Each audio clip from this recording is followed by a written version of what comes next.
Amém. Vamos orar. Pai, naturalmente a Tua palavra é tão profunda e naturalmente nossas mentes são tão superficiais, Deus. Faça, Senhor Pai, com que o mesmo Espírito, Senhor Deus, que trouxe a profundidade da Tua palavra, nos faça profundos também em nossas mentes e corações, para que realmente, Senhor Pai, sejamos fortalecidos no homem interior, como Paulo orou, Senhor Deus, pelo Espírito Santo, para podermos compreender. Sabemos, Senhor Pai, que não há, ó Deus, capacidades, ó Deus, em nós, mas sabemos, Senhor Deus, que o Espírito que habita em nós é exatamente para revelar Teu Filho. Ele disse que mandaria outro Consolador para dar testemunho de tudo que Ele era, e nós precisamos desse testemunho não apenas em nossos ouvidos, em nossas mentes, mas em nossos corações, em nossas afeições, nos lugares mais profundos, Senhor Pai, da nossa vida, ó Deus, onde a vontade brota, para que lá, Senhor Pai, na fonte da vida, flua, Senhor Deus, coisas que Te honram, que Te glorifiquem, e que, Senhor Pai, nos encham de gozo, ó Deus, deleite, alegria indizível e descanso em Ti. É o que nós desejamos nesta noite, Deus, para vivermos mais e mais, Senhor Deus, para a Tua glória, em nome de Jesus, amém, amém.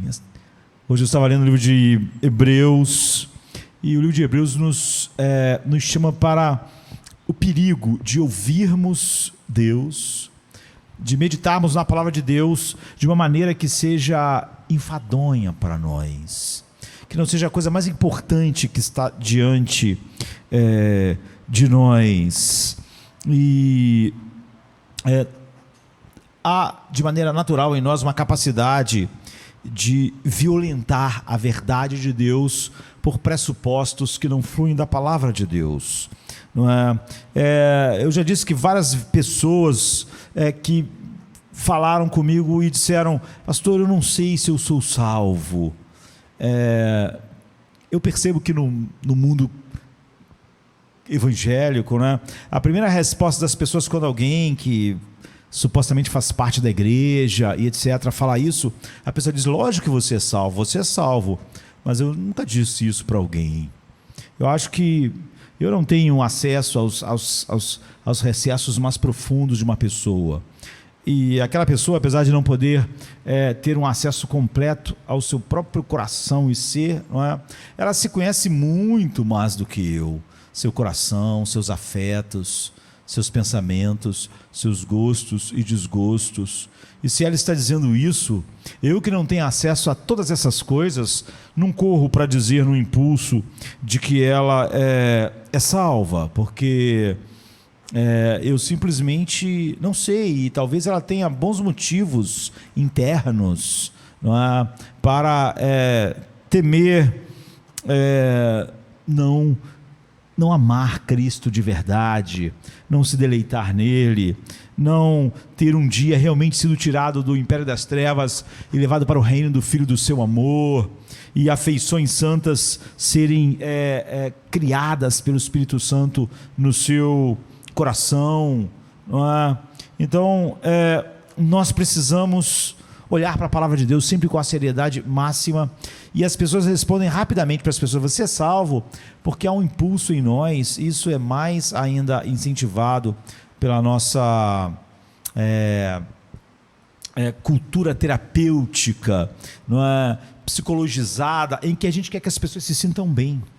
A gente quer dizer o que as pessoas vão fazer as pessoas se sentirem bem. E é óbvio que eu falar para ela: você é salva sim, pare com isso, vai fazer ela se sentir bem.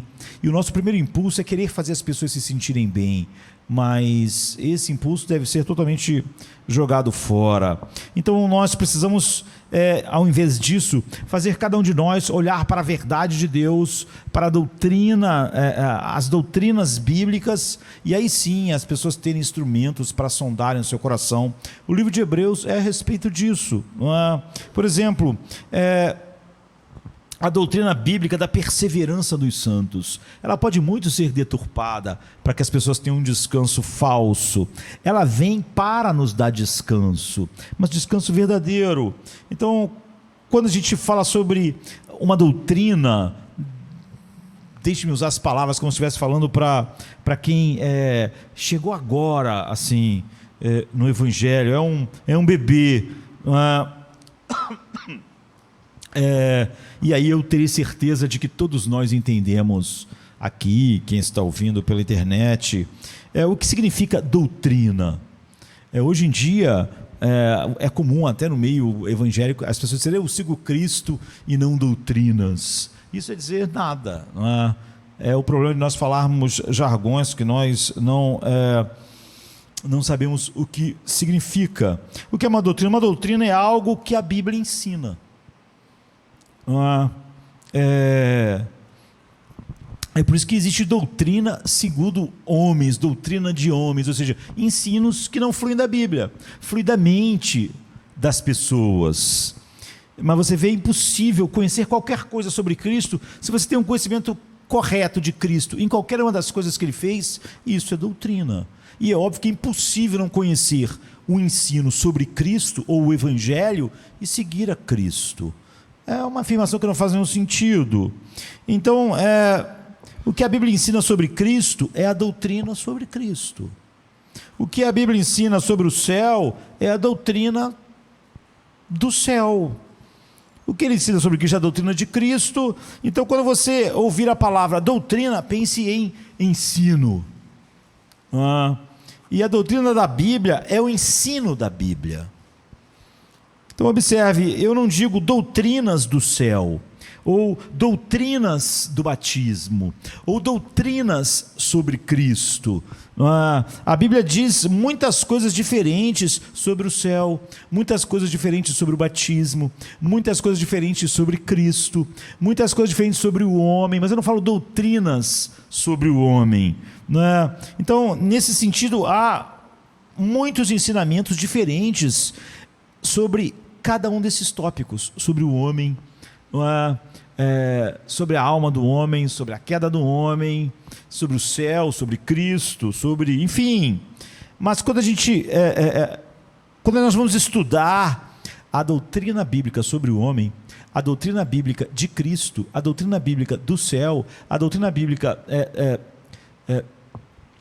dos atributos de Deus, enfim, nós queremos dizer que nós vamos tentar olhar para todo o ensinamento, e então resumi-los todos de uma maneira unificada, para o entendimento mais profundo. E é por isso que você só ouvirá pregações doutrinárias em igreja onde a Bíblia é considerada uma unidade inspirada. Em outras palavras, se eu acreditasse que todos os diferentes ensinos da Bíblia discordam um dos outros, entram em contradição, falam uma coisa sobre o homem aqui, depois fala algo sobre o homem lá, que é contrária ao que tinha dito a respeito do homem, então eu não me incomodaria em tentar pregar sobre a doutrina de nada, porque não existiria. Mas eu acredito que a Bíblia é a palavra de Deus, e que Deus não é um Deus de confusão e contradição. Tudo que ele falar sobre salvação terá que estar de acordo. É por isso que é a doutrina da salvação. Portanto, o que ele diz sobre vários temas, em vários lugares da Bíblia, se encaixará perfeitamente. E nós seremos mais sábios e profundos por tentar ouvir sempre toda a mensagem da Bíblia, sobre todos os seus temas importantes, fundamentais. E uma compreensão verdadeira nunca vai levar você a entrar em contradição, como é muito comum. Quando você ensina a Bíblia não doutrinariamente, a pessoa só quer um texto para passar uma ideia dela, ou vinda do humanismo secular para cá. Então aquele texto pode ser usado de uma maneira totalmente contrária a todas as outras coisas que a Bíblia diz a respeito daquilo. Não importa, ele não acredita de fato nisso. Então, por exemplo, quando a gente fala sobre a doutrina da perseverança, há uma grande confusão. Por exemplo, quase sempre você vê pessoas que defendem o fato de serem justificadas para viver uma vida que não tem nenhuma característica daqueles que Deus salva regenera, não é? Justifica, etc. Ou, por exemplo, usam essa doutrina aqui para dizer que alguém pode viver uma vida que não tem nenhuma relação contínua com aquilo que Deus está fazendo na vida de um homem e ele está salvo. Por quê? Porque as pessoas... a doutrina da perseverança dos santos, eles estão chamando de que uma pessoa foi justificada e já não importa mais como ela vive ou o que Deus faça, fazendo violência à doutrina. Então, o que significa perseverança? A palavra perseverança significa resistência, persistência. Então você vê que o nome da doutrina é a doutrina da perseverança dos santos. É que uma das características de quem realmente foi eleito na eternidade, chamado no tempo, justificado, ele persevera. É uma das coisas que Deus está operando no homem. E é por isso que todos que ele faz aquilo, ele no fim glorifica. Mas mesmo essas palavras podem ser grandes demais para bebês, não é? Então vamos usar uma ilustração. O que é preciso para terminar uma longa corrida quando você está cansado? Quando você está, depois de bastante tempo na corrida, você pode dizer força, não é? É o que a pessoa precisa para terminar uma corrida depois de uma corrida longa, depois que você já correu bastante. Você pode dizer força, ou um grande desejo, ou se esforçar. Bem, isso é perseverança. Você vê, perseverança é ter um grande desejo que domina você, que faz você nunca parar até o fim. Você tem um motivo para continuar. Quando um monte de coisas estão impulsionando seu corpo, por exemplo, numa corrida, a parar. Cansaço, dores, temperatura, enfim. Perseverança é ter um grande desejo de terminar algo, um grande motivo, não é? Uma grande motivação, um grande anseio. E se esforçar muito e tirar forças, mas você sempre continua. Então, quando você está parado na beira da estrada, no final de uma corrida longa, não é, de uma maratona, e quer encorajar um corredor favorito ou um amigo seu que está participando, né, o João das Couves, você pode gritar: persevere, João, persevere. Mas hoje em dia as pessoas acham estranho, não é, a gente usar essa palavra, não é a palavra mais comum que a gente usa. Provavelmente a gente ia dizer: aguente firme, falta mais um pouco, não é? Vamos lá. E nunca seria, não é? Você vê a doutrina da perseverança dos santos, a ideia de que mesmo que o cara pare no meio da maratona, você vence, porque isso não faz sentido. A perseverança dos santos é que eles não param, eles perseveram, eles aguentam, eles suportam, eles vão até o fim. E essa é uma das marcas da obra de Deus na vida de alguém. Então a doutrina é a da perseverança dos santos. Perseverança significa aguentar firme. Isso quer dizer que todos os homens que Deus elegeu na eternidade e chamou no tempo, eles aguentam firme.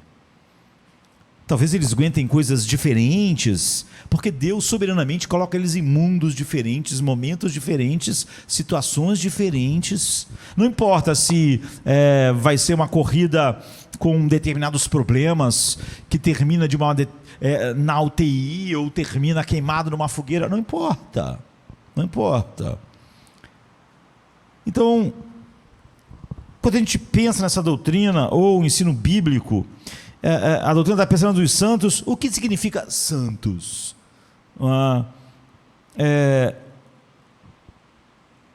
Nessa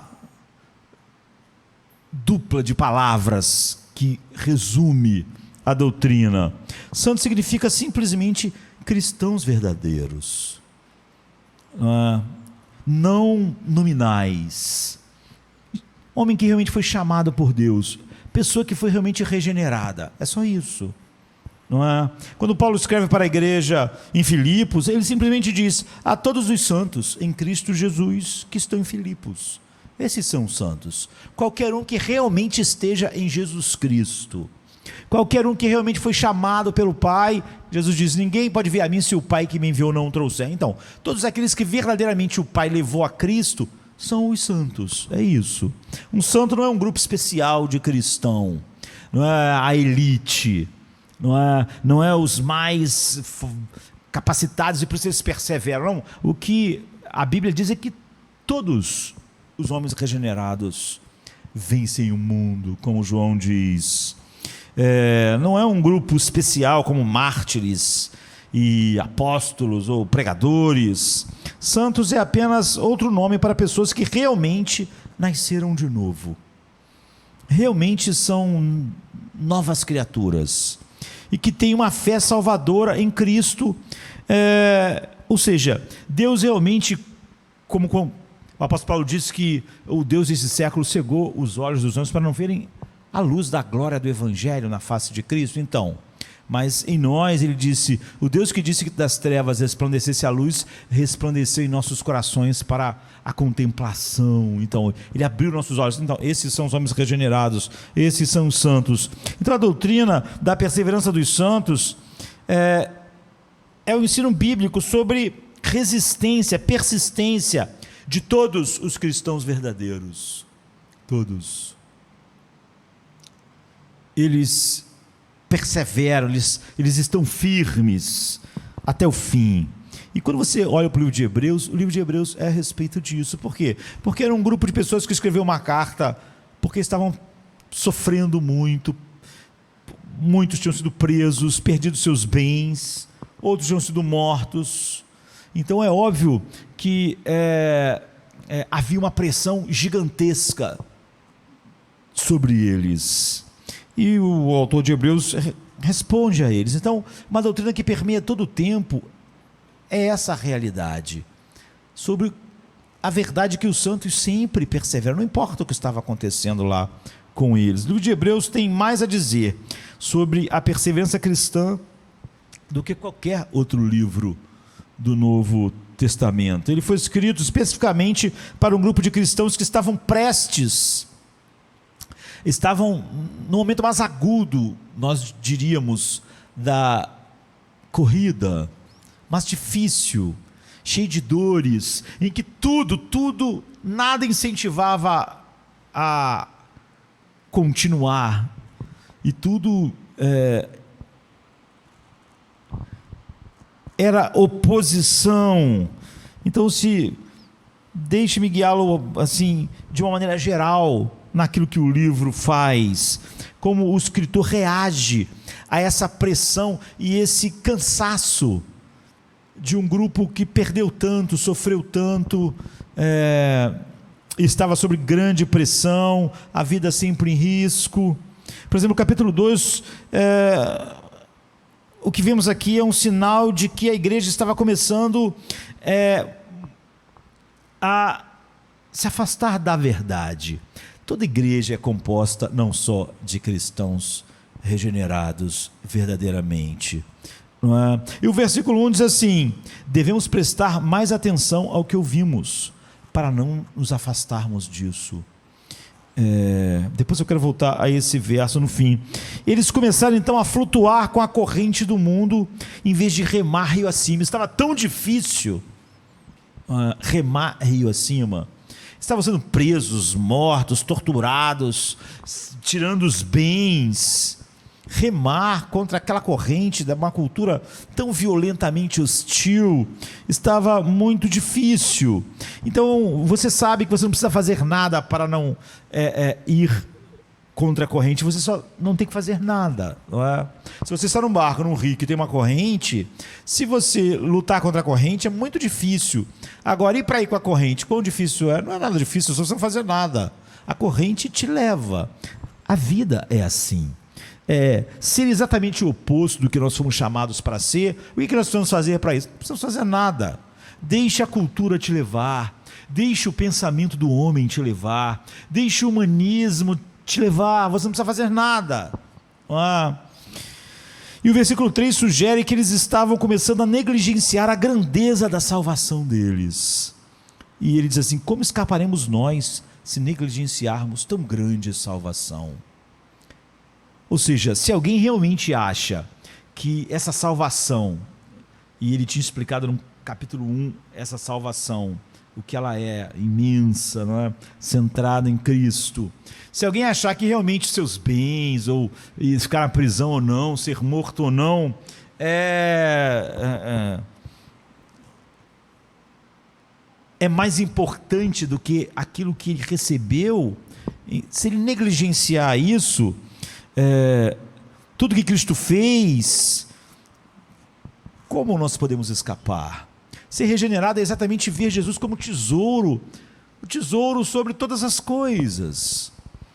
Eles simplesmente não estavam mais prestando muita atenção, era tanta coisa chamando a atenção. Você pode ser porque a cultura é favorável, né? Porque a cultura faz muito isso, ela te tenta seduzir, ou tenta ser violenta contra você se você não ouvir a sedução. De uma maneira ou de outra, cristãos perseveram, não é? E eles estavam vagando, eles estavam negligenciando. No capítulo 3, o versículo sugere, o verso 6, que eles estavam perdendo o controle da sua confiança no futuro, de tantos problemas que eles enfrentavam no presente. O verso 6b diz: nós seremos sua casa, se guardarmos firmes a nossa confiança e a glória da nossa esperança. Ou outra versão: mas Cristo como filho sobre a sua própria casa, a qual casa somos nós, se tão somente conservamos firme a confiança, senão não somos a sua casa, senão não somos um com ele. A evidência de que nós somos é que nós conservamos firme a confiança. Você vê, o santo, ou seja, o homem regenerado, ele mantém firme a sua confiança contra todas as coisas. É por isso que o nome é a perseverança dos santos. Se conservamos firme a confiança, então nós somos da sua casa, nós somos da sua família. Se não, não somos. Essa pessoa que não tem nada a ver, sabe, o evangelho não foi suficiente para fazê-la firme, ela nunca teve alegria, paz em Deus, pelo contrário, ela é igual ao mundo, não tem nenhum recursos, mas ela foi justificada. Isso não existe, não é? Portanto, era evidente que havia um perigo de que não estivessem apegados à sua confiança, à esperança, aquilo que Paulo diz: e nos gloriamos na esperança da glória de Deus. E não somente nisso, mas também nas tribulações. Você vê? Então ele estava à deriva, a gente viu, estavam negligenciando, deixando escapar. E isso é o oposto da perseverança. Se a gente quer saber o que é a perseverança dos santos, isso aqui é o oposto. É sobre isso que ele está falando com eles. É o oposto de aguentar firme por um longo prazo. Perseverança é isso. Se as coisas fossem curtas, você não precisa perseverar, não é? Se a gente fizesse dieta 2 dias e ficasse magrinho, então você não precisa de perseverança, é fácil. Mas se você tem que fazer dieta durante 2 anos, aí é difícil. É difícil. Então, eles estavam à deriva, negligenciando, deixando escapar, e isso é o oposto da perseverança, que é aguentar firme por um longo tempo até terminar a jornada. Todo filho de Deus combate o bom combate e termina a carreira. Ele não para. A ideia de que alguém pode estar salvo quando parou a carreira, não é? Quando não tem mais nenhuma motivação de ver quem Cristo é, em todas as outras coisas no mundo serem lixo perto do valor de conhecer a Cristo, tentar fazer essa pessoa se sentir bem, assim, dizendo que isso é salvação, é enganar as pessoas de uma maneira diabólica, não é?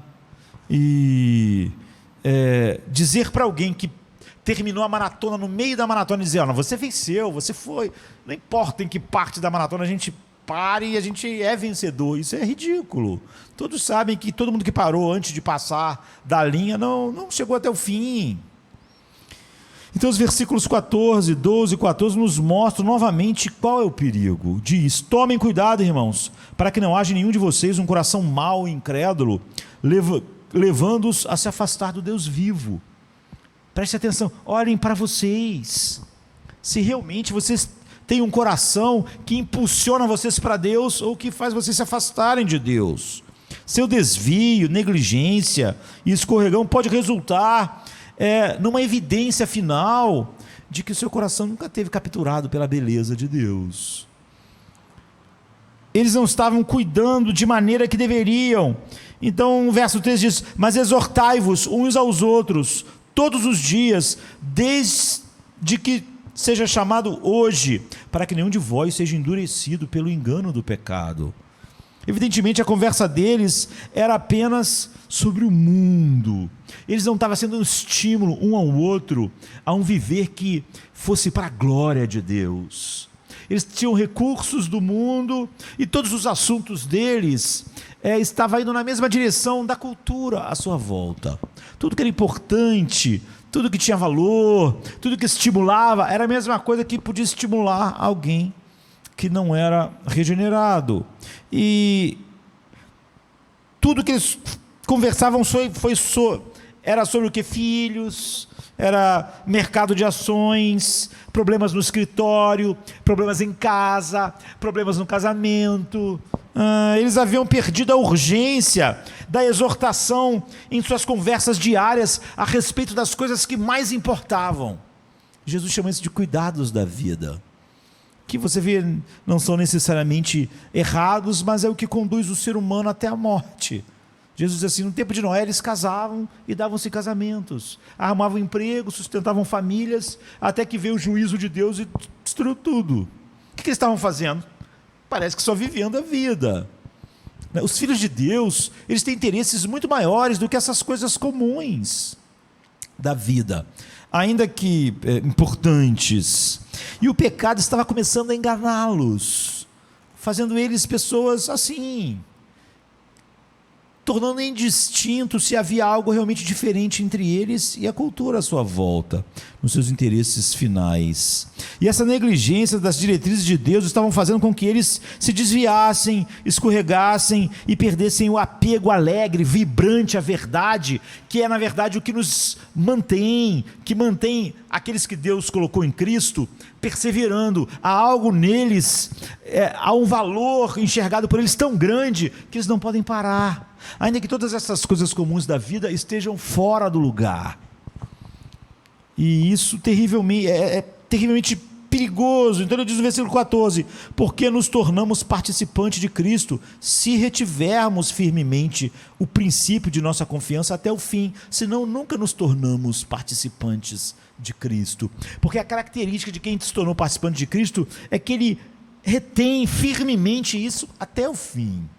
Ninguém que realmente teve os seus olhos abertos para ver a beleza infinita de Cristo, de repente acha algo mais belo do que essa beleza, não é? Infinita. Então aguentar com confiança é absolutamente crucial, se nós somos levados até o fim, a perseverar. Essa é que é a doutrina. Você vê, a doutrina é a doutrina da perseverança dos santos. Não é que Deus começa algo, não termina, mas como ele começou, então essa pessoa não pode, não poderia se perder. Se Deus começou, ele nunca para. Então o capítulo 4, no versículo 1, diz que alguns na igreja estavam no perigo de não terminar, não é? De se evidenciar finalmente que eles nunca foram um com Cristo.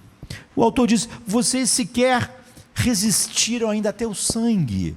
Ou seja, vocês ainda estão vivos, não estão? Então vocês não resistiram até a morte. Você vê, o santo, o homem regenerado, ele resiste a tudo, até a isso. Então não há nada entre a vida e até a pior coisa que pode acontecer, que é o ser morto, que poderia fazer eu parar. É o que ele está dizendo. Então, o capítulo 1, o verso 1 do capítulo 4 diz: tememos, pois, que porventura deixada a promessa de entrar no seu repouso, pareça que alguns de vós fiquem para trás. Está me parecendo que alguns de vocês, porque eles mandaram uma carta assustada, desesperada, cansada, não é? Eu já disse que muitas pessoas dizem: olha, eu estou muito cansado de esperar em Deus durante muito tempo. Mas a Bíblia não diz isso. A Bíblia diz que os que esperam no Senhor renovam as suas forças. Se minhas forças são sugadas, não era em Deus que eu estava esperando. Eu esperava que Deus me desse algo que ia me dar força. Como Deus não me deu algo que me dá força, eu estou ficando sem força. A minha força é a vinda que Ele ia me dar. Mas é óbvio que Deus mesmo não era a minha força. Às vezes eu estou perdendo a esperança, porque a minha esperança era que Deus me desse algo que ia me dar esperança. Como Ele não está dando, eu estou perdendo a esperança. Mas Jeremias diz: Deus que é a nossa esperança, Ele é a nossa esperança. Então, ele diz assim: temamos, pois, que porventura deixada a promessa de entrar no seu repouso, pareça que alguns de vós ficam para trás. Porque também a nós foram pregadas as boas novas, como a eles, mas a palavra da pregação nada lhes aproveitou, porque ela não foi misturada com a fé naqueles que ouviram. Os que ficam para trás é aqueles que ouviram a mesma boa nova que nós, mas essa verdade não teve um proveito na vida deles, porque essa verdade nunca foi misturada com a verdadeira fé na vida deles. Alguns haviam se tornado tão negligentes e descuidados em sua caminhada espiritual, que não tinham nenhum temor piedoso sobre o que estava em jogo em suas vidas diárias. O que era mais importante? Eles estavam apenas vagando junto com o caminhar do homem do mundo, em seus ouvidos, sentindo-se seguros, enquanto o mensageiro de Deus clamava da costa, que eles estavam indo em direção, sei lá, às cataratas do Niágara. Eles estavam se achando seguros, ou seja, eu já conheço Cristo, eu já aceitei que Ele morreu na cruz. Ele está dizendo: isso aí não está misturado com fé. Essas crenças que vocês têm não está misturada com fé verdadeira. E isso é o que nosso texto, por exemplo, dizem no capítulo 5, 11, sobre isso temos muito a dizer, que é difícil de explicar, visto que vocês ficaram entorpecidos em ouvir. Ou outra versão, do qual muito temos que dizer, de difícil interpretação, porque vos fizestes negligentes para ouvir. Vocês não ouvem a palavra de Deus com atenção, com fome, com sede. Então é difícil, não é? É difícil entender. Alguém vem com uma mensagem do mundo, do humanismo secular, você entende muito facilmente, você gosta disso, né? Mas as coisas de Deus são difíceis, porque você tem um ouvido negligente, porque devendo já ser mestres, pelo tempo que vocês dizem, não é? Serem cristãos, ainda necessitais de que se vos torne a ensinar quais sejam os primeiros rudimentos da palavra de Deus. Vocês não avançaram, não é? Vocês deviam estar comendo carne, mas necessitais de leite, e não de sólido mantimento. Por quê? Porque vocês se tornaram negligentes. Em sua deriva, negligência, descuido, os ouvidos espirituais ficaram embotados. Ele está dizendo o seguinte: vocês podem estar numa noite como essa, e tudo que está sendo dito cai em ouvidos que não mudam nada, como eu vou estar realmente vivendo amanhã. É como se eu estivesse vendo um jornal lá, falou as coisas interessantes, agora acabou. A Bíblia estava se tornando desinteressante. Essas não são marcas de quem persevera. O autor de Hebreus está chamando eles: vocês devem prestar atenção, devem olhar para a vida de vocês, em vez de estarem muito preocupados que a cultura é muito hostil. A maior preocupação de vocês não devia ser essa. A Bíblia estava se tornando desinteressante, seu desejo de ensinar, pregar a palavra de Deus, desfrutar da palavra de Deus estava diminuindo. A energia para pensar, meditar na palavra de Deus, fazer perguntas sobre questões importantes, estavam se dissipando. O tempo com a Bíblia era algo sem profundidade. Em seu lugar, havia uma espécie de lentidão e insensibilidade espiritual. Eles se tornaram tardios em ouvir. Tudo parecia muito difícil, muito complicado. E as coisas do mundo estavam se tornando mais emocionantes, mais atraentes do que a palavra de Deus, do que a grandeza da salvação. Eles podiam chamar a salvação de boas novas, de grande alegria, mas eles não tinham grande alegria. Eles podiam dizer que a salvação, o livro de Hebreus começa com Deus nos últimos tempos nos falou em Jesus Cristo, que é a expressão exata do Pai, a imagem, e começa a falar coisas grandiosas. Então, essas coisas não tinham peso na vida deles, não havia uma alegria indizível. Quando a gente chega no capítulo 6, o capítulo 6, versículo 1, sugere que essa igreja havia perdido o zelo de prosseguir na vida cristã até a maturidade, aquele desejo de crescer, de se tornar adulto, de saber aplicar a verdade aos aspectos da vida. Sabe esse pessoal que precisa de aconselhamento o resto da vida?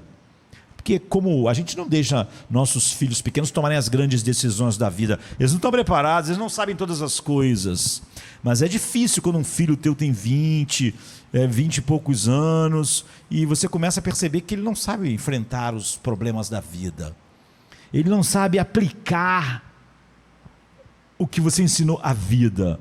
Ele já devia saber. Eles haviam perdido o zelo de prosseguir para a maturidade. Eles estavam para sempre naquele estado em que precisavam de uma supervisão adulta. Portanto, deixemos as doutrinas elementares de Cristo, ele diz, e prossigamos para a maturidade. Não é possível que vocês vivam a vida inteira nas doutrinas elementares. Vocês devem crescer, se tornar maduros, adultos. Vocês eram para saber lidar com a cultura é hostil, alguns foram presos, alguns morreram, mas vocês já eram para conhecer o suficiente. Grande parte dos apóstolos já morreram também.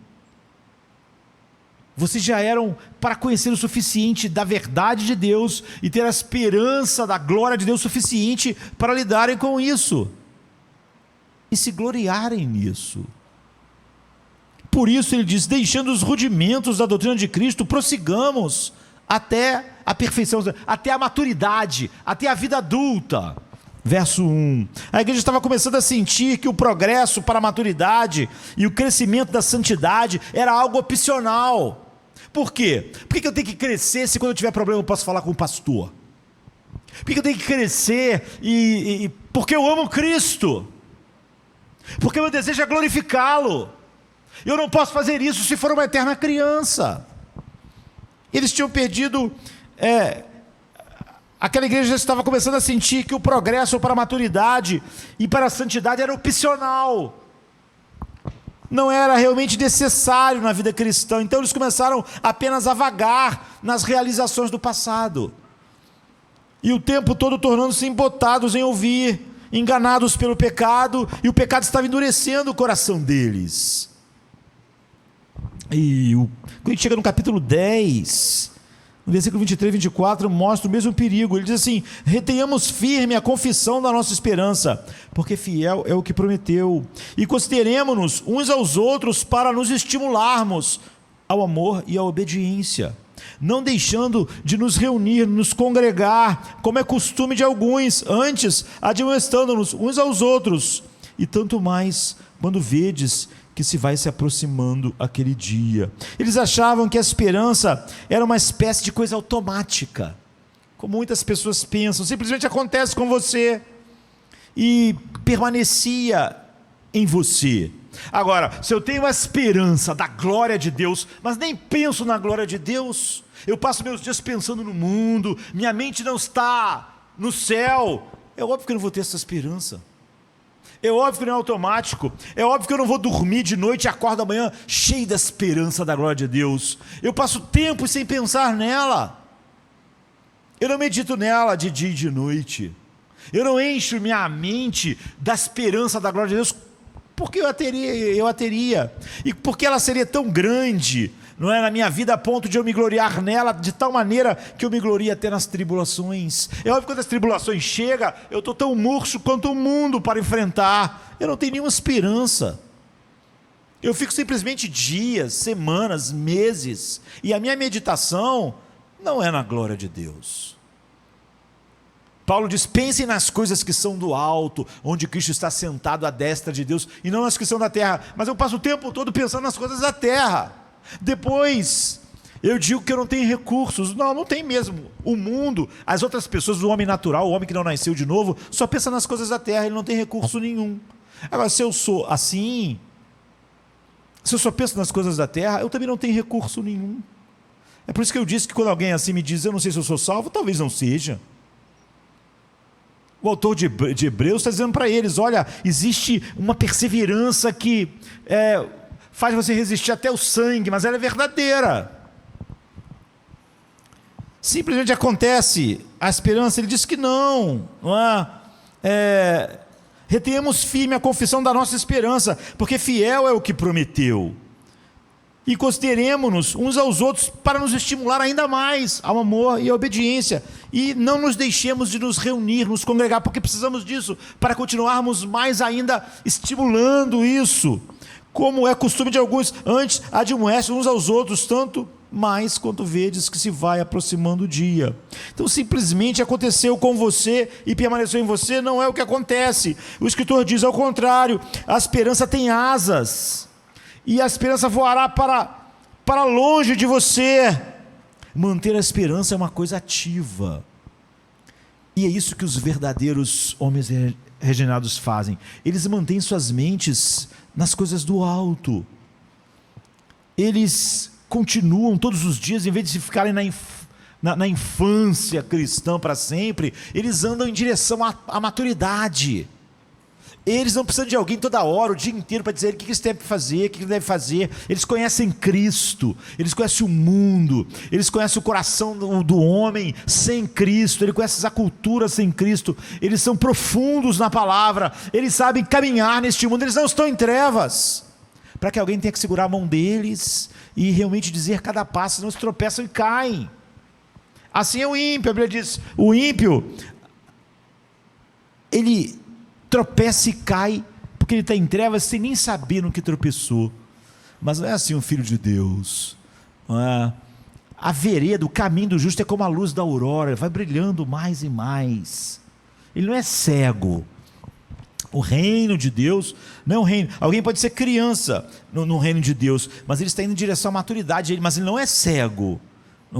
Ele não vai ficar a vida inteira alguém segurando na sua mão, dizendo: ó, para cá, passa, agora é para cá. No casamento é assim, agora aqui nessa vida, no trabalho é assim. Ele sabe. E ele mantém sua mente em Cristo, na esperança. A esperança não é uma coisa que simplesmente acontece, é a mesma. Não deixem de vos reunir para vos estimular ao amor, à obediência, a pensarem mais e mais em Deus, a juntos crescerem, como Paulo diz em Efésios, não é? Para que todos juntos chegamos à unidade de fé, à estatura de um homem adulto, juntos como igreja. Eles tinham uma pressão enorme para não se reunir, é óbvio, não é? Eles estavam sendo presos, estavam sendo mortos, estavam perdendo seus bens. Se reunir era dar na vista, mas ele diz: não sejam como alguns que deixam de se congregar. Todas as nossas tendências naturais estão nos levando em direção ao oceano do egoísmo, sabe? Quando você vê as pessoas hoje, todas interessadas apenas em suas próprias vidas, cada vez mais pertencer a uma igreja é difícil para as pessoas, porque essa é a tendência humana. Isso é natural, não é? Todas as nossas tendências naturais nos impulsionam em direção ao oceano do egoísmo. É bom para mim, não é bom para mim, é do meu interesse, não é do meu interesse. Eu não estou interessado no evangelho, eu estou interessado que o pastor me ajude quando eu estiver com problema. Eu não quero crescer, me tornar adulto, ter uma esperança firme. O autor de Hebreus diz: vocês vão ter que ver, provavelmente vocês estão perdidos. Se vamos viver rio acima, nas águas límpidas e frescas da esperança e do amor, nós devemos nos apegar ativamente à esperança e estimular uns aos outros a continuar remando.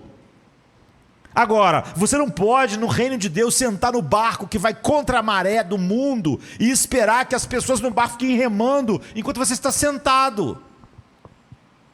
Que o pastor reme contra a corrente enquanto você não faz nada e quer ainda assim ter esperança, alegria indizível e cheia de glória. É óbvio que você não tem. Os filhos de Deus estão todos fazendo a mesma coisa.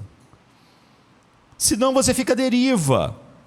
A lentidão e a inatividade nas coisas espirituais são muito perigosas. Ele está dizendo, porque é uma evidência provável de que você está morto.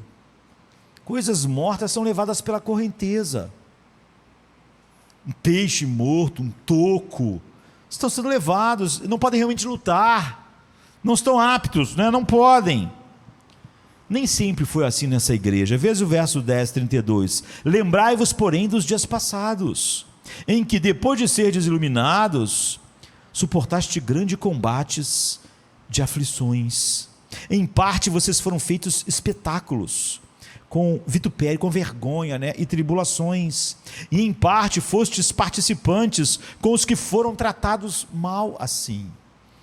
Porque também vos compadecestes das minhas prisões. Quando eu estive preso e sofri todas essas coisas, vocês se compadeceram, e com alegria vocês permitiram o roubo dos vossos bens, sabendo que vocês tinham uma possessão muito melhor no céu. Ou seja, havia nessa igreja muitos, ele está dizendo, que realmente tinham uma esperança tão grande, uma possessão tão grande, que eles puderam perder tudo, porque eles achavam que tinha algo melhor.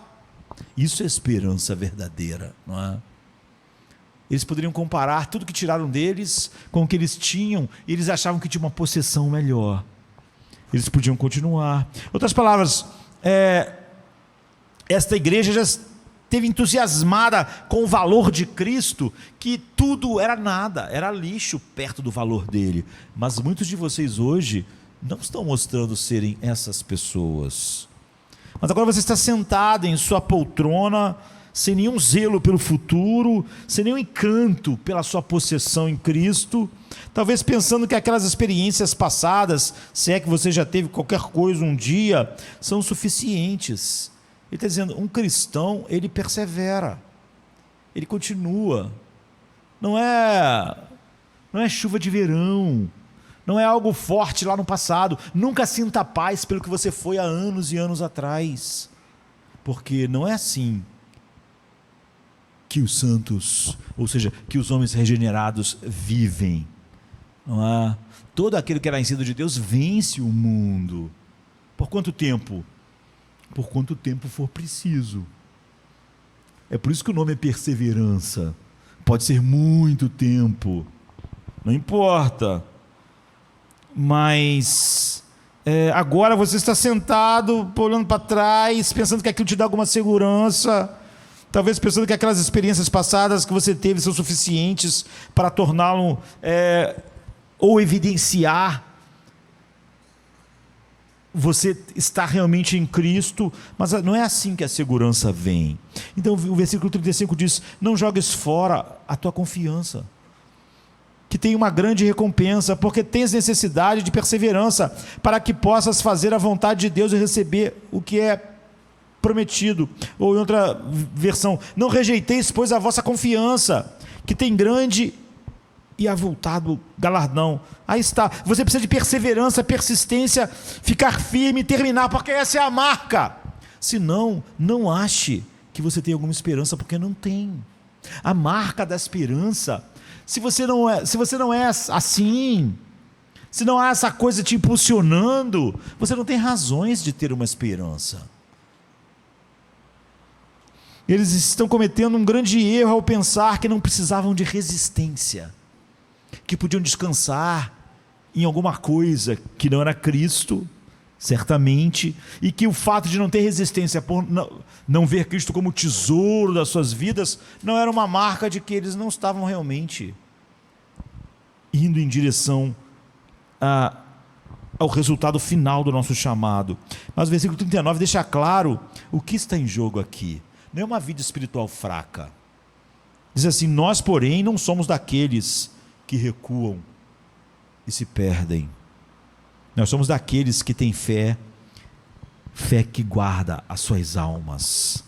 Outra versão: nós, porém, não somos daqueles que recuam para a perdição, mas daqueles que creem com essa fé verdadeira que conserva suas almas. Em outras palavras, podemos perder nossas almas e ser destruídos se começarmos a retroceder. Por quê? Porque essa é uma evidência oposta da perseverança dos santos.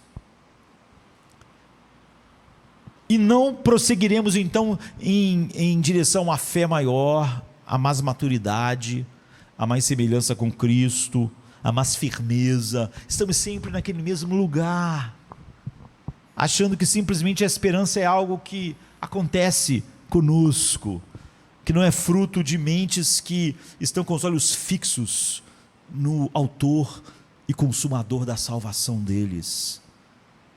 É assim que a nossa esperança se mantém, é assim que é a descrição dos homens que têm a verdadeira esperança, não é? Em outras palavras, a questão aqui é se nossas almas estão perdidas ou salvas, e não uma vida espiritual fraca. Aguentar firme ou perseverar, não é essa marca. É por isso que a doutrina não é a doutrina de que um homem é salvo e depois Deus não faz mais nada com ele a não ser levá-lo para o céu. Não. A doutrina é da perseverança dos santos, e nenhum livro é tão contundente quanto Hebreus, e vai tratar de assuntos enormes a respeito disso, que dão uma série de sermões. No capítulo 12, a gente começou lá no 2, né? A gente vê mais imagens que o escritor nos dá do que há de errado com aquela igreja. No capítulo 12, 13 diz: levanta, portanto, tornai a levantar as mãos cansadas, é incompatível, e os joelhos desconjuntados, e fazei veredas direitas para os vossos pés, para que aquele que está mancando no caminho não se desvie, antes seja sarado. Porque essa é a característica. Se a característica de vocês for cansaço, sem forças para continuar, é óbvio que você não está entre os que perseveram, que é a marca daqueles que estão em Cristo. A corrida já está longa e os corredores sentem cansaço, não é? Então, os joelhos estão fraquejando, estão à beira de ficarem totalmente incapacitados. Se a perna ficar completamente desarticulada, você vê, eles mandaram uma carta falando dos seus cansaços e desânimos por tantas dificuldades. O autor de Hebreus manda para eles uma carta, seria como Paulo falando para Timóteo: portai-vos varonilmente, sofra, pois, comigo como um bom soldado de Cristo. Um bom soldado é assim, né? A batalha é difícil, é longa, mas ele continua. Essa é a nossa marca. É isso que os santos fazem. E nós vimos que os santos são o quê? Todo homem regenerado. É uma classe especial. Então, o resumo do problema, porque o nosso tempo acabou. Portanto, agora temos uma noção do que há de errado com aquela igreja. Eles estão à deriva, em vez de remar contra a corrente da cultura, do pecado, do mundo. Isso significa retroceder em direção à destruição, porque quem fica à deriva não é a marca todo aquele que é nascido de Deus vence o mundo. Eles estão negligenciando a grande salvação que eles afirmam ter. E lá no capítulo 2, ele diz: se os homens que receberam uma revelação na antiga aliança, incompleta, né? sem o poder, Deus não os poupou, que dirá de nós se negligenciarmos tão grande salvação? Se a beleza de Deus em Cristo nunca nos encantou a ponto de ser a mola propulsora da nossa vida, o que vocês esperam? Se quando as pessoas negligenciaram a lei de Deus, que não podia salvar, Deus não poupou, o que será se nós negligenciarmos não a lei de Deus, mas agora nesses últimos dias Ele nos falou em seu Filho, que é a expressa imagem do seu ser. Então eles estão negligenciando a grande salvação que afirmavam ter. Eles afirmavam ter visto como Jesus como a beleza infinita, a boa nova de grande alegria, o tesouro final. E seu domínio sobre a esperança alegre e zelosa não estava correspondendo ao que eles diziam que Cristo era. Seus corações estavam ficando duros para a verdade de Deus. A conversa deles está perdendo sua urgência em estar centrado em Cristo, estava se parecendo muito com a cultura deles. Seus ouvidos estavam ficando embotados, como a gente viu. Eles estão perdendo o desejo de avançar para a maturidade, estão satisfeitos em serem eternos crianças que precisam tomar leite, alguém para dizer o que deve fazer e o que não deve fazer, porque não se tornaram adultos. Eles estão se tornando fracos e preguiçosos, e o resultado de tudo isso é que eles correm o risco de evidenciarem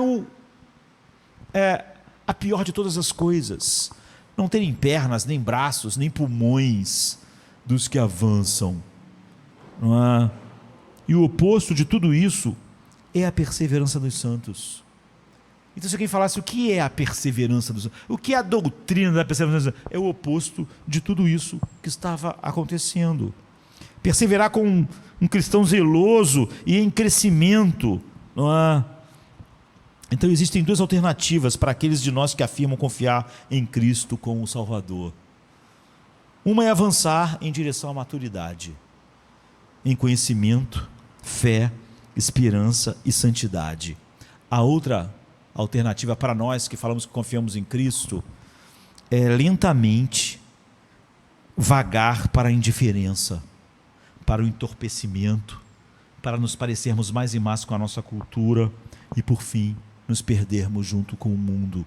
Ou seja, as duas opções para nós que falamos que cremos em Cristo é ter nascido de novo ou ser um cristão nominal, né? E um dos grandes erros desta igreja, né, daqui dos hebreus, né, foi que eles pensaram que havia um meio termo, onde eles poderiam permanecer como cristãos professos, sem avançar, mas sem retroceder. Mas esse lugar não existe. Ou você está indo em direção ao alvo, como o apóstolo Paulo diz, deixando as coisas que ficaram para trás, prossigo, porque é isso que os filhos de Deus fazem, ou você está indo em direção à perdição eterna. Você não está parado em algum lugar, não existe esse lugar. Sem avançar e não retroceder é um lugar que não existe. Esse é o objetivo do livro de Hebreus. Ou avançamos em direção à herança, ou avançamos em direção à destruição. Portanto, ele vai levantar muitas perguntas importantes, né? Já que ele está falando com pessoas que teoricamente são cristãs, ou nominais, ou verdadeiras, e elas precisam olhar, e nós podemos fazer isso, olhar para as várias questões que o autor de Hebreus levanta. Mas você vê, a doutrina da perseverança dos santos não fala sobre homens que vagam, que não têm força nem deleite em Cristo e que ainda assim estão indo em direção ao desfrute eterno de Cristo. Fala exatamente sobre homens que, independente de como seja o nosso mundo e cultura, suas mentes estão em Cristo. Há realmente uma esperança da glória neles, e eles se gloriam nisso, eles pensam nisso, os olhos deles estão fixos no autor e consumador da salvação deles, e eles estão avançando, eles estão prosseguindo para o alvo, e essa é a única marca que pode evidenciar realmente que um homem nasceu de novo no nosso mundo. Não um punhado de crenças em nossas mentes que não nos dão força e que nos deixam vagar com o mundo. E você pode até pensar, não estou fazendo tudo que o mundo faz. Não importa, se você não fizer nada na correnteza, ela te leva. Você não precisa fazer nada a respeito. Mas os filhos de Deus, eles estão deixando as coisas que ficaram para trás, estão prosseguindo para o alvo. Você vê que a resposta do autor de Hebreus para aquelas pessoas que mandaram aquela carta desanimada, e não é simplesmente para eles se sentirem bem, é para eles terem certeza de quem eles são e para onde eles estão indo. Vamos ficar de pé. Venha se cansado estás, e eu descanso darei.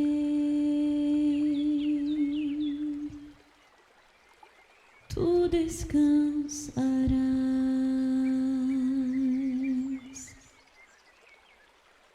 Venha a mim se não tens paz, e eu darei paz sem fim. Terás paz sem fim. O meu jugo é leve, o meu fardo graça dá. Tome tua cruz, te darei a paz.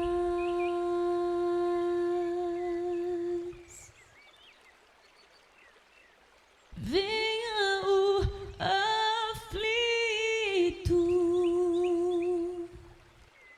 e lhe darei paz, minha paz darei.